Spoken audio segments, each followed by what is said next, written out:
Je vous salue au nom du Seigneur, Jésus ou Jésus ou Yeshua. Quel est le nom le plus approprié?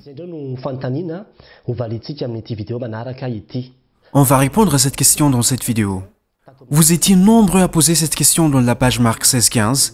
Voici la réponse, alors écoutez attentivement.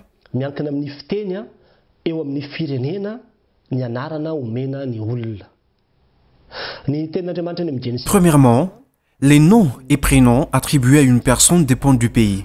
La parole de Dieu dans Genèse 10 énumère toute une liste de noms des descendants de Noé.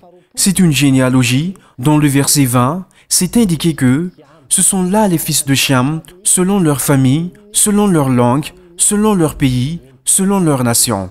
Pareil dans le verset 31 qui dit, ce sont là les fils de Sem, selon leur famille, selon leur langue, selon leur pays, selon leur nation.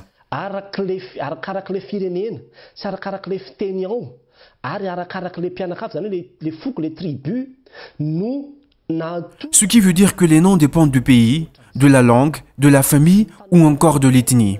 Autrement dit, l'attribution de noms dépend principalement du langage et du pays, aussi de l'origine de la personne en question. Nous devons savoir dans un premier temps, on sait très bien qu'il y avait différents langages et le pays lui-même était départagé. La généalogie débute au commencement de l'histoire.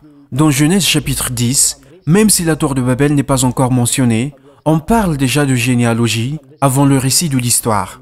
Il y est indiqué qu'il y avait plusieurs langages. C'est confirmé au verset 5.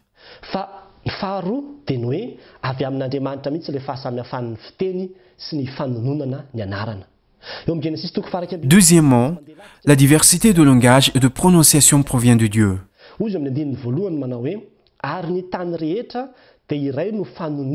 Dans Genèse 11, juste après, on voit l'histoire de la tour de Babel.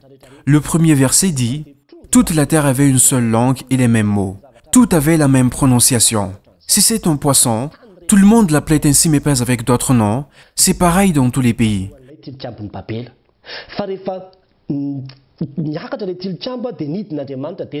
Ça, c'était avant la tour de Babel, mais après quand la tour s'est élevée, Dieu est descendu et a différencié les langages des hommes.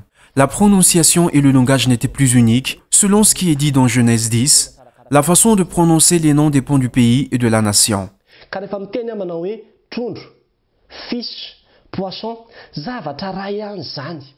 Quand je dis tchundre, poisson, fish, cela veut dire la même chose.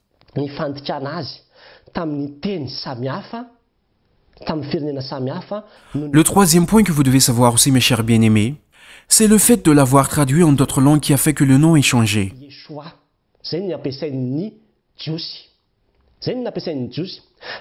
En hébreu, c'est Yeshua, le nom qu'utilisaient les Juifs.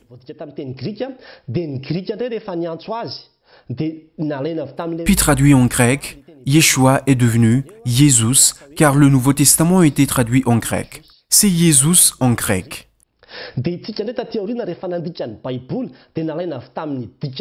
Plus tard, quand on avait fait la traduction de la Bible, on l'a fait depuis la langue grecque. C'est pourquoi c'est la langue de base.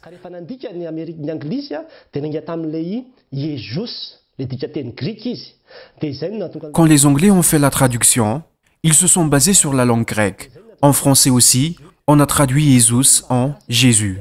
En malagasy, c'est issu du nom grec Jésus qu'a été traduit le nom Jésus.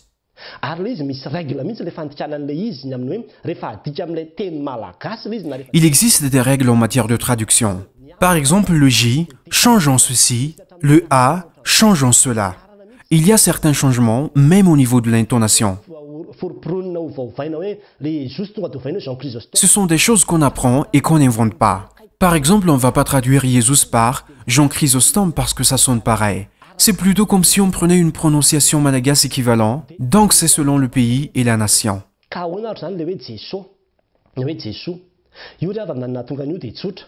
Peut-être que vous vous posez la question, qu'en est-il de Jésus? C'est simple, mes chers bien-aimés.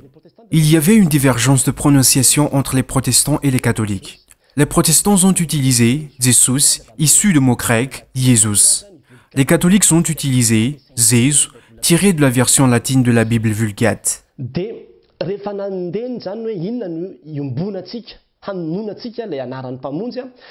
Un peu plus tard, on s'est demandé quel nom en commun peut-on utiliser pour appeler le Sauveur.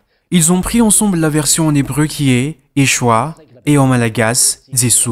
Il y avait d'autres règles, mais c'est Jésus qui a été retenu. Tout cela pour vous dire qu'il s'agit de la même chose avec une logique bien définie.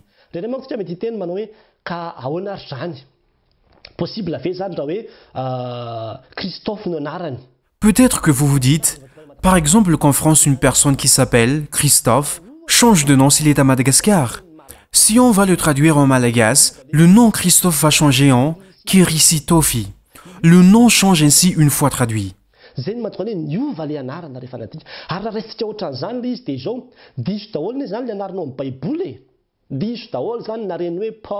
Mais si on l'interprète de cette manière, alors tous les noms dans la Bible sont erronés. Tout est faux donc, les noms de Paul, Matthieu, Marc, car c'est Matthieu qui est changé en Matthieu, Marc en Marc, Pierre en Péter.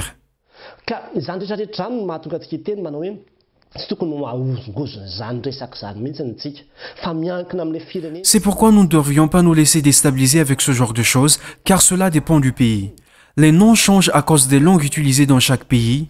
Une fois traduit en malagasy, même Véronique change en Véronica.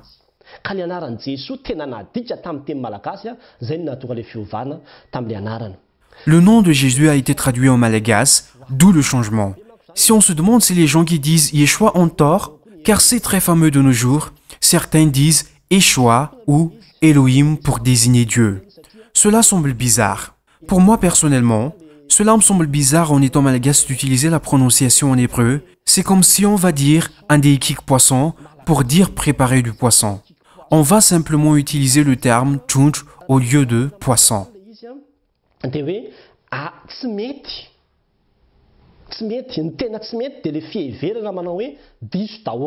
Ainsi, ce qui est faux, c'est de dire qu'on doit obligatoirement utiliser le nom Yeshua. Car il y en a qui pensent que ceux qui ont enseigné avec les noms erronés ont tort. De faux enseignements. Du coup, tous ceux qui avaient prié sont perdus, même les martyrs, tous les grands leaders de camps chrétiens. Ils sont perdus parce que les noms qu'ils appelaient dans leurs prières étaient faux. Nous, nouvelle génération, devons être prudents. Des fois, on s'en mêle sur les appellations Jésus ou Jésus. Jésus et Jésus, c'est ce que nous devons savoir. Comme l'expression Kutzaf est aussi Alexis.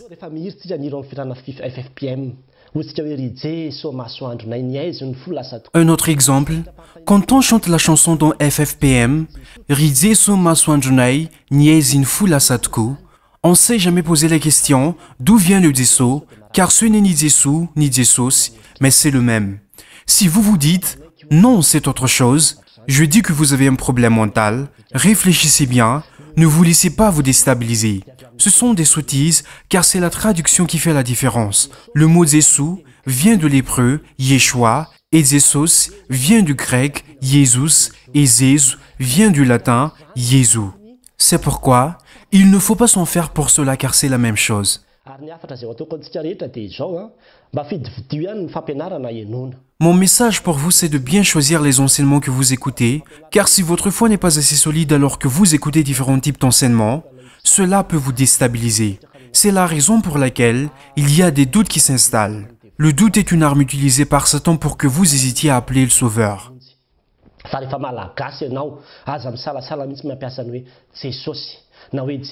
Si vous êtes malagasy, n'hésitez pas à prononcer Jésus ou Jésus, car c'est pareil. Certaines églises utilisent le nom Jésus pour unifier son appellation. Et cela ne vient pas de loin mais du nom hébreu, Yeshua. Ne vous laissez pas diviser par ce genre de choses, car c'est un même nom. Alors bon courage à tous. Si cette vidéo vous a été utile, alors partagez. Si vous n'avez pas encore aimé la page, alors cliquez sur la mention j'aime ci-dessous. Vous aurez automatiquement les prochaines vidéos.